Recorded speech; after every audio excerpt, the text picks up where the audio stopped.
धन्यवाद खीवराज जी।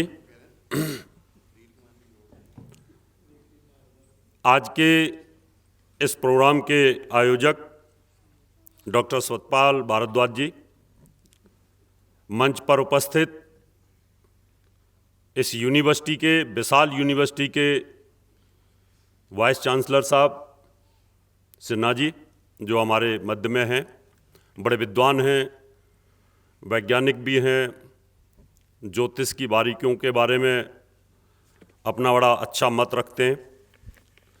आचार्य अनिल भट्ट जी, पंडित लेखराज जी, ललित जी, जैस्मिन जी, विक्रम जी, भारद्वाज जी, महेंद्र नाथ जी और मेरे सामने उपस्थित सभी विद्वान गणबंधुओं,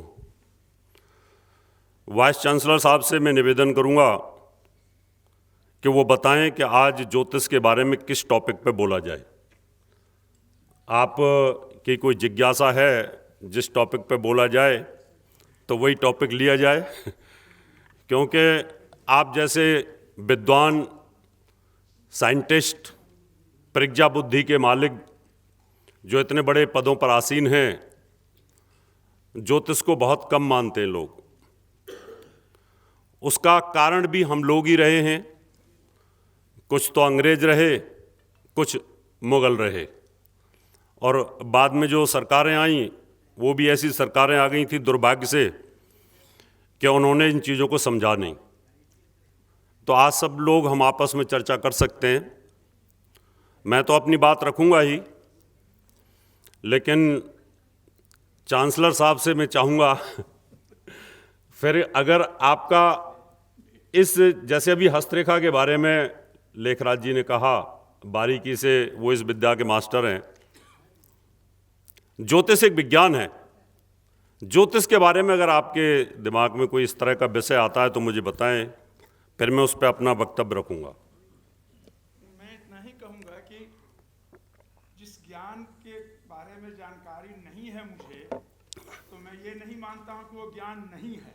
जी बिल्कुल ठीक बात है, लेकिन मुझे जानकारी नहीं है तो फिर इसमें हमको जरूर विश्वास है, जिसको हम ज्योतिष शास्त्र कह रहे हैं।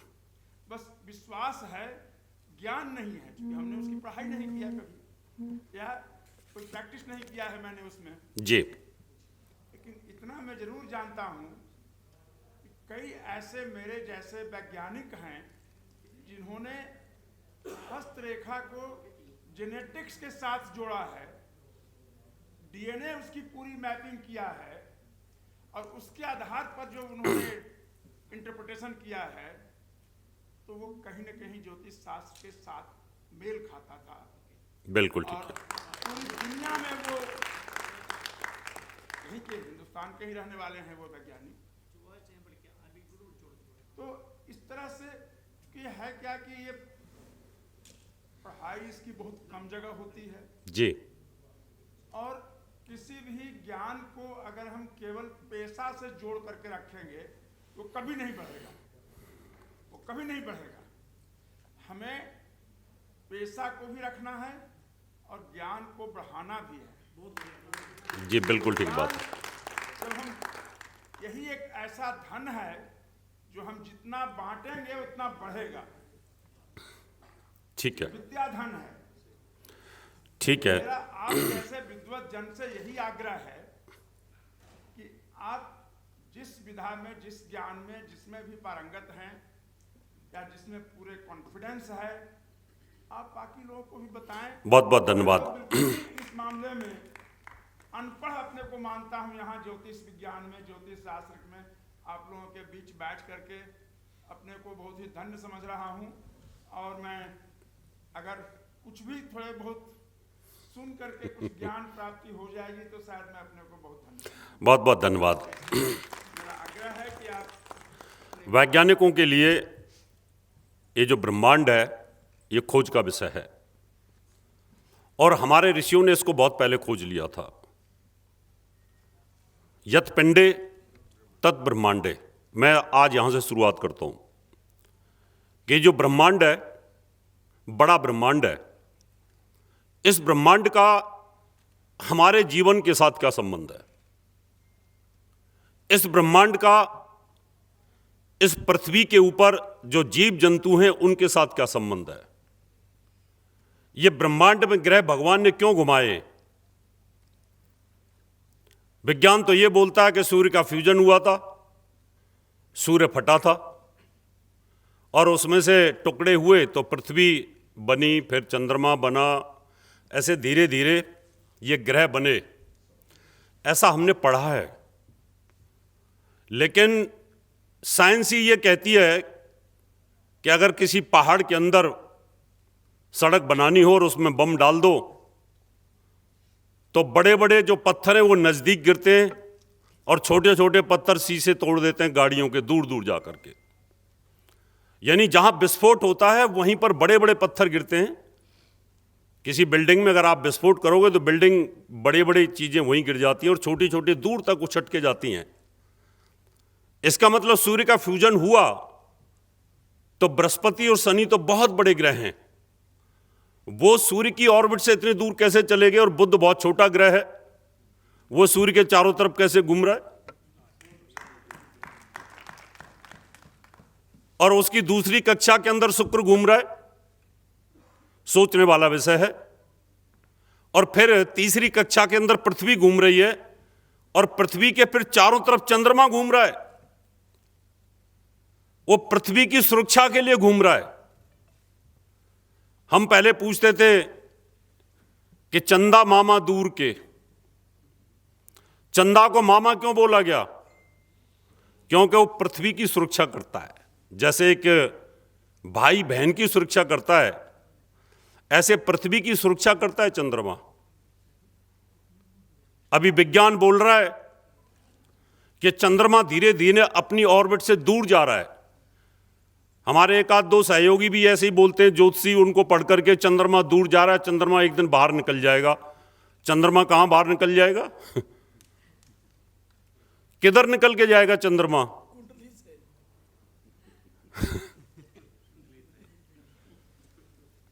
भाई सारे प्लैनेट एक दूसरे के साथ अटैच्ड हैं। इधर बाबा रामदेव बोलते हैं शनि अगर तुम्हारे ऊपर गिर गया तो कचूमर निकाल देगा।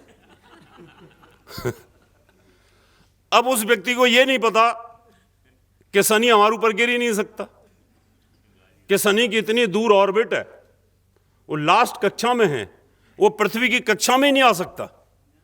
अब ऐसे ऐसे लोग अगर इस तरह की बातें करेंगे तो सनातन धर्म का और ज्योतिष का नुकसान तो होना है।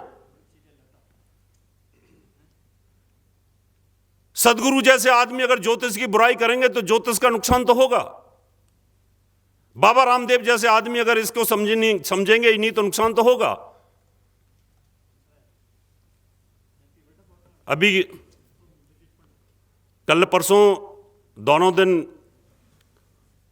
चांसलर साहब, मैं टीवी की डिबेट में था, वहां पर बागेश्वर महाराज के ऊपर डिबेट चल रही है। पाखंड है ये। मेरे साथ वैज्ञानिक बैठे थे 3।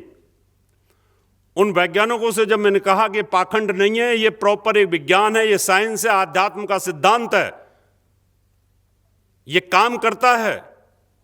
उन्होंने बोला कैसे काम करता है? मैं, ये ऐसे काम करता है कि चीन के अंदर बैठा हुआ एक इंजीनियर हिंदुस्तान की बैंकों को हैक कर लेता है और हमारे अकाउंट को हैक कर लेता है। ऐसे हमारे जो ऋषि मुनि थे उनके पास हैकिंग का सिद्धांत था। किसका दिमाग कितनी फ्रीक्वेंसी पे काम करता है, उस फ्रीक्वेंसी पे अगर हम सेट कर लें, अपने को ट्यून कर लें, तो आप क्या सोच रहे हैं हमें सब पता लगता है। तो ये जो अंतरिक्ष में ब्रह्मांड है उसका हमारे शरीर के ऊपर क्या प्रभाव है, ये हमारे ऋषियों ने इस बात को समझा। जब चंद्रमा की किरणें नहीं आती हैं हमारे शरीर के ऊपर कुछ समय के लिए, अमावस्या के दिन, तो हम डिप्रेशन में चले जाते हैं, मन अशांत हो जाता है, मन बेचैन होना शुरू हो जाता है। और जैसे ही चंद्रमा ग्रहों के साथ कहीं ना कहीं युति बनाना शुरू करता है, नेगेटिव प्लैनेट के साथ, तो उस समय पर हमें बेचैनी हो जाती है। इसका मतलब ऊपर जो ग्रह हैं उन ग्रहों का प्रभाव हमारे शरीर के साथ है। वहां अगर कोई हलचल होती है अंतरिक्ष में कोई हलचल होती है, ब्रह्मांड में कोई हलचल होती है, उस हलचल का सीधा प्रभाव हमारे शरीर के ऊपर आता है। अगर वहां सूर्य पीड़ित होता है तो हमारा हार्ट पीड़ित होता है। अगर वहां शनि पीड़ित होता है तो हमारी बॉडी का नर्वस सिस्टम और वायु विकार पीड़ित होता है। अगर वहां मंगल पीड़ित होता है तो हमारे शरीर के अंदर रेड सेल्स और हमारे अंदर पट्ठों की बीमारी शुरू हो जाती है। देवगुरु बृहस्पति अगर पीड़ित होता है तो हमारा लीवर डैमेज होना शुरू हो जाता है और हमारे ज्ञान के ऊपर अंधकार के पर्दे डलने शुरू हो जाते हैं। अगर वहां शुक्र पीड़ित होता है, या तो हम दुराचार में चले जाएंगे, व्यभिचार में चले जाएंगे, हमारी काम ऊर्जा डिस्टर्ब होनी शुरू हो जाएगी, हम इंपोर्टेंसी में चले जाएंगे। और जब बुध पीड़ित होता है तो जैसे बिजली चली जाती है ना, ब्लैंक आउट हो जाता है, वाईफाई का नेटवर्क चला जाता है, ऐसे हमारे ब्रेन के नेटवर्क भी चले जाते हैं। बोलते बोलते वक्ता यहां से भूल जाता है, मंच के ऊपर अच्छा भाषण दे रहा है और वो भूल जाएगा। ऊपर जो ब्रह्मांड है, बड़ा ब्रह्मांड जो है, उसका हमारे इस छोटे ब्रह्मांड के ऊपर इफेक्ट है। इसलिए ऋषियों ने कहा कि इस शरीर की साधना कर लो, अंतरिक्ष के अंदर क्या हो रहा है और क्या होने वाला है वो आपको पता चल जाएगा। ये ऋषियों ने इस बात को समझाया और इसी सिद्धांत पर पूरा वेद टिका हुआ है, ब्रह्म ज्ञान टिका हुआ है। अगर आपने शरीर के इंटरनल सिस्टम को समझ लिया तो अंतरिक्ष के ऊपर के सिस्टम को समझ सकते हो। तो उस ब्रह्मांड का असर इस ब्रह्मांड पर आता है, छोटे ब्रह्मांड पर आता है, और एक ज्योतिषी इस बात को अच्छे से समझता है। आदरणीय लेखराज जी हाथ की रेखाओं में क्या परिवर्तन हो रहे हैं, वो इस हाथ के एक्सपर्ट हैं, इतने चीज के एक्सपर्ट हैं। आंख, नाक, कान, गला, इसके भी एक्सपर्ट हैं।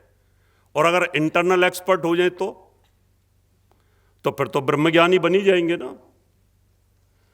अभी तो एक शरीर के एक पार्ट्स के एक्सपर्ट हैं। जो व्यक्ति एक पार्ट्स का एक्सपर्ट है और वो डेट ऑफ बर्थ और जन्म समय बता देता है, और अगर इंटरनल सिस्टम का अगर कोई एक्सपर्ट हो जाए, मुनि ऋषि, तो अंतरिक्ष के अंदर क्या होने वाला है वो सब बता सकता है।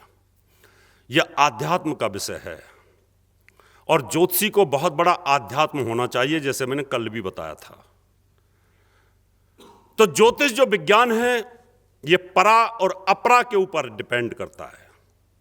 इसका कैलकुलेशन का जो विज्ञान है वो एकदम सटीक है। सूर्य ग्रहण कब होगा, चंद्र ग्रहण कब होगा, ग्रहों की युति कब होगी, ग्रहों में क्या होगा, ऊंच कब होगा, नीच कब होगा, अंतरिक्ष में कौन सी राशि पर कितनी गति से चल रहा है, ये तो ज्योतिषी को पता होता है। वैज्ञानिक को नहीं पता कि समय शनि की गति क्या चल रही है, वो नहीं बता सकता। वो राहु की गति भी नहीं बता सकता, वो बृहस्पति की गति भी नहीं बता सकता। तारामंडल में बैठा हुआ वैज्ञानिक है, उसको हो सकता है पता होगा, क्योंकि वो कैलकुलेशन कर रहे होते हैं। लेकिन ज्योतिषी कितना बड़ा वैज्ञानिक है कि वो अपना पंचांग खोलता है और ये बताता है कि 3/11 की गति से ये ग्रह चल रहा है, इस ग्रह की ये गति है, ये इतने समय में यहां पहुंचेगा। ये हमारा एक कैलकुलेशन का विज्ञान है। इसके ऊपर हमारा जो गैस है, जो आइडिया है, उसके ऊपर फिर हमारी प्रेडिक्शन चलती है, जिसको वैज्ञानिक नहीं मानते, जिसको बड़ी बड़ी यूनिवर्सिटी नहीं मानती, जिसको विदेशी लोग नहीं मानते। वो ये कहते हैं कि प्रेडिक्शन वाला मामला तुक्के का है। अगर मैं उनसे ये कहूं कि आपने मंगल के ऊपर यान छोड़ा है, आपने रॉकेट की स्पीड तय की, उसके बाद आपने वहां रोबोट की स्पीड तय की, वहां हेलीकॉप्टर की स्पीड तय की, आपने पूरे जजमेंट यहां कैलकुलेट किए और वहां वो जाकर के फेल हो गए, इसका मतलब आपका आइडिया फेल हो गया। तो ज्योतिषी का आइडिया भी फेल हो सकता है। उसने सोचा कि शनि की राशि परिवर्तन हुआ है, कुछ राशियों पर शनि की 7.5 लगेगी, और हो सकता है कि आपके ऊपर शनि की 7.5 का यह प्रभाव होगा कि आपके परिवार में किसी की मृत्यु होगी। उसने एक आइडिया लिया कि शनि की इतनी पावर है, शनि इतनी स्पीड से चलेगा, इस गति से तब वक्री होगा, तब उस ग्रह की युति में आएगा। जब उस ग्रह की युति में आएगा तो परिवार में किसी की मृत्यु होने की संभावना है। और वो कहीं एक दृष्टि छोड़ देता है, किसी शुभ ग्रह की दृष्टि छोड़ देता है, तो उस समय उसकी प्रेडिक्शन फेल हो जाती है। और टू एयर इज ह्यूमन, गलती करना मनुष्य का काम है। ये तो दिव्य दृष्टि वाले ही ऋषि मुनि होते हैं कि जो आंख बंद करके सब कुछ देख लेते हैं कि ये घटनाएं तब घटित होने वाली हैं। वो पीछे का भी देखते हैं, आगे का भी देखते हैं। तो मित्रों, केवराज जी ने कहा था कि सभी राशियों के ऊपर शनि का क्या प्रभाव रहेगा। शनि का प्रेडिक्शन 2 प्रकार से होता है। शनि का प्रेडिक्शन एक होता है चंद्र राशि से, चंद्र लगन के अनुरूप, और एक होता है लगन के अनुरूप। यह सच है जिस समय जो बच्चा पैदा होता है उस समय जो कुंडली बनती है उसका गोचर होता है। इस समय जो लगन चल रही है, इस समय जो बच्चा पैदा होगा, वो उस बच्चे का इस समय का गोचर है। और जो इस समय का गोचर है वो उसकी जन्म कुंडली है। और जिस नक्षत्र पर चंद्रमा का मूवमेंट है, उस मूवमेंट के हिसाब से उसकी दशा महादशा कैलकुलेट और नाम कैलकुलेट हो जाता है। तो इसी प्रकार से अगर आप लगन के ऊपर गोचर लगाते हो, आज की जो लगन है, आज के जो ग्रह हैं, आपकी जन्म लगन के ऊपर उन गोचरों को लगाते हो, तो वो 100% सटीक आएंगे, 100%। चंद्र लगन को भी लगन की तरह दर्जा दिया गया ऋषि पाराशर जी ने। वो इसलिए दिया कि चंद्रमा मनसो जातः, मन के ऊपर अगर किसी ग्रह का प्रभाव आता है तो शरीर पर भी प्रभाव आता है। ये जो शरीर है हमारी लगन है, इसके अंदर जो मन है वो चंद्र लगन है, और जो आत्मा है वो सूर्य लगन है। इसलिए तीनों का फलादेश अगर किया जाए तो सुदर्शन पद्धति बनती है। तो आज मैं आपको दोनों का फलादेश बताता हूं। नियम दोनों के सेम ही है।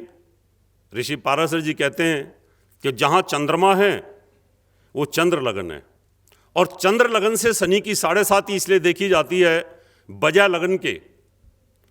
देखी तो सूर्य से भी जाती है, देखी तो बृहस्पति से भी जाती है शनि की पोजीशन, देखी तो सब ग्रहों से सबकी मूवमेंट देखी जाती है कि जहां बृहस्पति है, बृहस्पति से 12वें भाव में शनि है और बृहस्पति से दूसरे भाव में शनि है, और बृहस्पति जहां बैठा है वहां शनि है, तो उसके क्या प्रभाव होंगे। लेकिन हम उसको देखते ही नहीं है कभी। कितनी बार अच्छे अच्छे ग्रह चलने के बावजूद भी ना कोई शनि की 7.5 है, ना कोई राहु की दशा है, कुछ भी नहीं है, सब अच्छा अच्छा चल रहा है, लेकिन फिर भी आदमी हैंड टू माउथ होता है।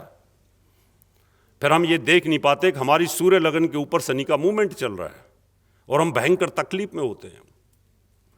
तो मित्रों, मेष राशि की अगर हम बात करें, मेष लगन की बात करें, तो शनि का जो मूवमेंट है वो इस समय 11वें भाव में चलेगा। 11वें भाव में शनि गोचर के अंदर अच्छा फल करता है। 3, 6, 11 के अंदर 3, 6, 11 में अच्छा फल करेगा। इसका मतलब मेष लगन के अंदर या मेष राशि के अंदर अगर हम प्रेडिक्शन लेंगे तो शनि 11वें भाव में चलेगा, और वहां 11वें भाव में कोई भी ग्रह आता है अच्छा फल करता है।